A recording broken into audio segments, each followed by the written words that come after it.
Shifter's time clock is incredibly easy to use. To get to the time clock, simply click the time clock button in the upper right. This will open the time clock window. Depending on your company's time clock settings, you may be asked to allow Shifter to access your device's location. Choose to allow, then click OK. Now, Shifter can access your location when you clock in and out. The time clock may ask you which location, department, or role you're clocking into. If you're scheduled for a shift that's happening close to when you're clocking in, the properties from that shift will be used to automatically pre-populate the answers to these questions.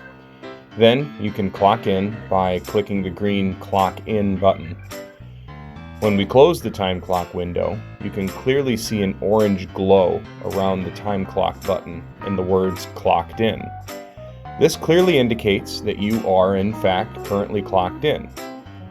To clock out, simply click on the time clock button again to open the time clock window.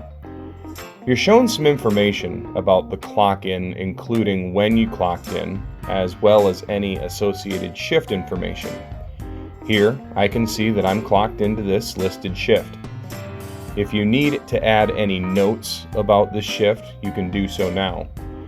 To clock out, simply click the orange Clock Out button. To view your time clock history, click on the time clock button to open the time clock window and locate the My Time Clock History button at the bottom. By default, it will show you your history for today, but you can use the starting date and ending date fields to find any clock-in events in the past as well. If your administrator has given you the ability to modify your time clock entries, you'll see an orange Edit button for each entry not sent to payroll already. Clicking this button will give you the ability to modify your time clock entry, including the date and time of your clock in and clock out. You can also modify the location, department, or role if your company uses them. You can also control which shift the time clock event is tied to, as well as any notes about the entry. Click the Save button to save your changes. If your administrator has given you the ability to modify your time clock entries, you'll also see a button on the time clock window to add a missed clock in.